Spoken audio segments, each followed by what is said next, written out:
Kitchen lab లోపల ఈరోజు మనము ఆలు దోశ గురించి తెలుసుకుందాం. ఆలుగడ్డలు అందరికీ తెలుసుగా మిత్రమా.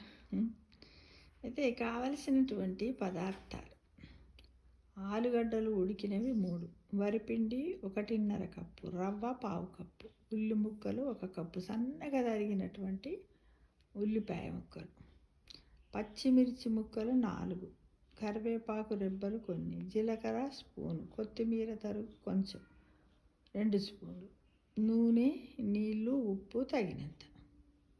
ఇక తయారు చేసే విధానం: ఆలు కొంచెము నీళ్ళను మిక్సీలో వేసి పేస్ట్లా చేసుకోవాలి. ఈ ఆలు పేస్ట్ను పెద్ద గిన్నెలోకి తీసుకోవాలి. ఇందులో వరిపిండి, రవ్వ వేసి తగినంత నీళ్ళతో కలపాలి. కలిపి ఒక 15-20 నిమిషాలు ఉంచి, ఇంకా ఆ తర్వాత స్టవ్ పైన ఒక ప్యాన్ పెట్టి, అంటే దోశల ప్యాన్ ఉంటుంది కదా, దాన్ని పెట్టి ఐలో వేడెక్కాక దాన్ని స్విమ్ చేయాలి.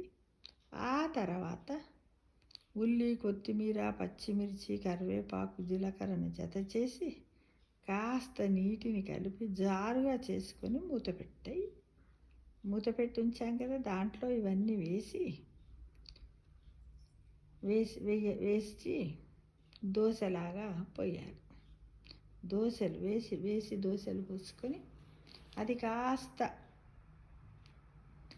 ఒక 2 నిమిషాల తర్వాత దాన్ని ఉల్టా వేసేసి మళ్ళీ కొంచెం హై చేసి మళ్ళీ స్విమ్ చేయాలి. చేస్తే కరకరలాడే ఆలు దోశలు రెడీ మిత్రమా. చాలా టేస్టీగా ఉంటుంది. దీనికి పచ్చడి కూడా ఏం అవసరం లేదు, తినొచ్చు. ఊరికి ఏ కూరలోనైనా తినొచ్చు. సాంబార్లో కానీ, అల్లం పచ్చళ్ళలో కానీ, అన్ని రకాలైనటువంటి పచ్చళ్ళలో తినొచ్చు, ఊరికే కూడా తినొచ్చు. పిల్లలు కూడా ఇష్టంగా తింటారు. దీనివల్ల మనకి కార్బోహైడ్రేట్స్ ఇవన్నీ కూడా లభిస్తాయి. ఉల్లి వల్ల కూడా మనకు కొంచెం ఫైబర్ వస్తుంది. గ్రీనరీ అంటే మనం ఏవైనా వేసుకొని తినొచ్చు మిత్రమా. చాలా టేస్టీగా ఉంటుంది. అందరు చెయ్యండి. చేసి టేస్ట్ చేసి మళ్ళీ కామెంట్ బాక్స్లో పెట్టండి ఎలా ఉందా కదా. ఈరోజు ఏం తెలుసుకున్నాం మిత్రమా? కిచెన్ ల్యాబ్లో ఆలు దోశ చెయ్యడం ఎలా, తినడం ఎలా, చెయ్యడము ఎలా, తినడం ఎలా. వేడివేడిగా కరకరలాడేటప్పుడే తింటే టేస్టీగా ఉంటుంది మిత్రమా. అవునంటారా కాదంటారా? ఇది అన్ని వయసుల వారు కూడా చక్కగా తినవచ్చు.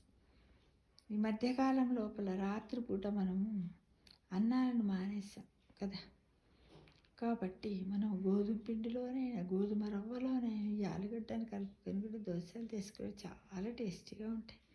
చాలా చాలా బాగుంటుంది. ప్రతి ఒక్కరు ప్రయత్నించండి మిత్రమా. ఆరోగ్యాన్ని కాపాడుకోండి. ఫుడ్ కూడా కొంచెం వెరైటీగా తీసుకోవాలి. మన మనసు చెప్పినట్టు వినాలి. అలా తీసుకోవడానికే ప్రయత్నించాలి. అందరు ప్రయత్నిస్తారని ఆశిస్తున్నాను. Thank you for watching.